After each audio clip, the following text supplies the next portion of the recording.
One of your own Dr. the fitness physician. So I'm going to talk about hormone therapy and cardiovascular disease. So as you know, I talk about all this related to health and performance optimization, hormonal fitness, and muscle medicine. That's what it's all about. So I've been doing a little mini series. I'm going to be doing this for the next few weeks or month, talking about doing some myth busting and talking about how we can benefit you and make you feel better, look your best, feel your best, and live a long, healthy, right age.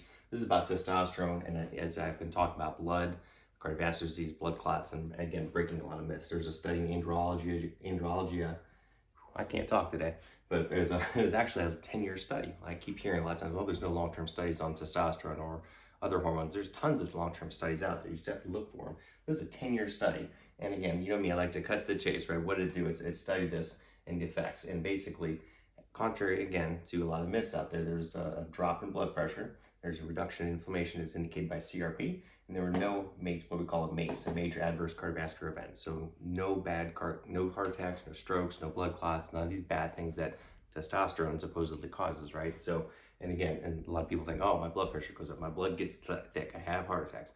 No, none of these things happen. Again, drop in blood pressure, drop in inflammation, no cardiovascular events. And again, as I talked about blood, right? Everybody talks about the thick blood. Yes, you can get an increase in hemoglobin hematocrit, your red blood cells can go up, but there were no blood clots. Again, this is the difference between polycythemia vera and erythrocytosis. Yes, you can get an elevation of red blood cell counts, but you don't get an elevation in all the other risk factors. That's where this has been confabulated. With polycythemia vera, it's a genetic issue. It's an abnormality in the blood where all the blood count, the white blood cells, red blood cells, platelets, they all go up. And yes, it's almost like an autoimmune condition. It can cause problems because of the condition, not because of the red blood cells. It's an innocent bystander. We can get an erythrocytosis when you're at altitude, around testosterone, etc. But there's no blood clots. You don't need to give blood. You don't need to do all this stuff, right? It's normal. And it's totally fine. It's not going to cause this because it's not this. It's not polycythemia vera. Again, another one, over 19 studies all looked at testosterone therapy. Yes, they were 4 times likely to have an elevation of hematocrit, over 50%. Oh my gosh, only 50%. Everybody freaks out when it gets above that, right? But no adverse events. Nothing happened, right? And again, like I talked about before, people live at altitude in Denver. They're Sherpas in Nepal. All these people at altitude and smokers, they all have hematocrits well over 50%. Are they all donating blood?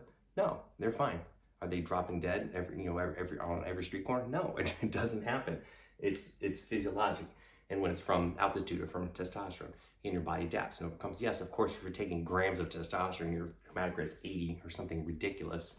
That's not good. Just like anything, you can have too much water, you can have too much air, you can have too much anything, right? You can also have not enough. But again, this whole thing about thick blood and cardiovascular events and blood pressure, busted. Just doesn't happen. So very, very safe. So if you're looking for more things, reach out to me. If you want to learn anything else, please comment below. And if you'd like to work with me one-on-one, please message me in the comment section below, and I'll reach out to you and we can set up a call. Please like and share this post. And remember to do something nice for someone today. You know my mantra, live to give.